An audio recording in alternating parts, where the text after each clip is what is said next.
what I was starting to think about as we were discussing that was because in the early part of the interview you'd mentioned about that your education, again using that terminology, when we talk about education we think about school, university, college, but in a way your education was outside of that system but was just as valid, was just as important, in fact possibly more important, because quite often when you go into a structured environment you're forced to do things that weren't of your interest. That's what I found can actually happen.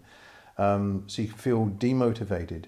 Whereas if you're allowed to go off and explore what your interests are, you can actually get a richer education in the things that you then study and read and how you connect to the world. And that's where your journey then becomes, I think, important.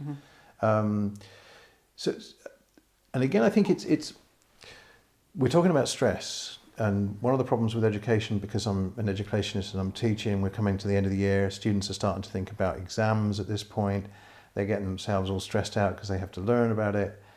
But another colleague of mine said, you don't have to worry about that, because if it goes wrong, it's not the end of the world, that's not it. It's a case of finding. So what would your views be on that? Do you think that we are spending too much time trying to get certain types of rewards like certificates and other goals, that we're being clouded to what our full potential could be without those restrictions? I think there's a case to be made for that, absolutely. I also think there's a lot of merit to be had in being qualified in your field, and of course the certificates and stuff are important. The reason I have no formal education in hypnosis, as I said, is because there's no real governing body at the moment. There's no real regulation surrounding hypnosis. Anyone can go and start learning hypnosis now if they wanted to. But I foresee that changing in the future.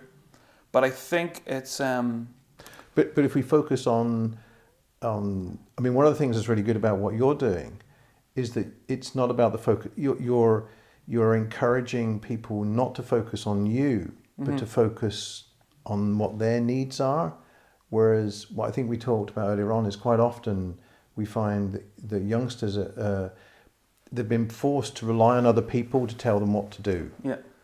And what's really good about what you've been saying is that you're actually giving them the capability to change that way of thinking, to realize that if they took a bit of responsibility themselves, they can do whatever they want within reason. Yeah. You know, and I think that's what's exciting about what you're able to offer people is is this sense that they can start to explore the things that matter to them as opposed to what matters to other people.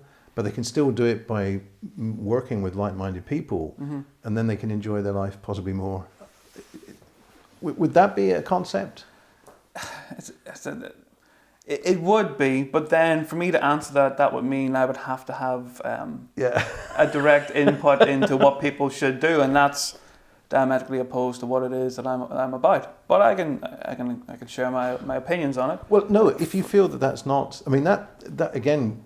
What I'm finding interesting is that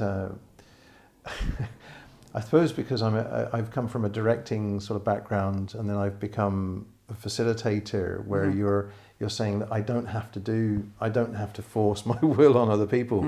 I think what's interesting is that that's what you're not forcing your will on other people. Don't get me wrong. You're actually encouraging other people to take responsibility for their own actions, and I think that is what's appealing about what you can offer people. Yeah. It's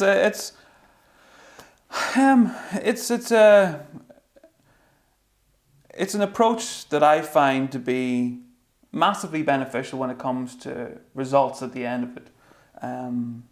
But it's an approach that sits comfortably with me in like a visceral sense.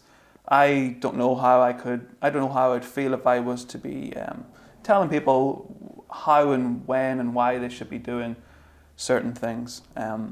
There's a presupposition in NLP that says everyone has the necessary resources in order to achieve whatever it is that they want to achieve. And I think there's an element of truth in that. Sometimes it's kind of like human nature. Sometimes you'll find there's a guy halfway up the stairs gasping for breath, clutching his chest. And then he comes to the realization, maybe I shouldn't have smoked those cigarettes. And then for someone like anyone else to come along and go, I think now is the best time for you to quit cigarette. I have to be careful with the terminology that I'm using. But for me, like, what I'm trying to say is that sometimes we know the answer. Sometimes we know what it takes.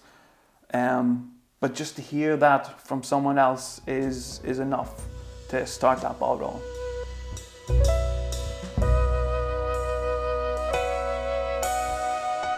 We have more on the way, so please subscribe to this channel and check out the link below if you'd consider becoming a patron to help us keep making more content. Thanks for watching.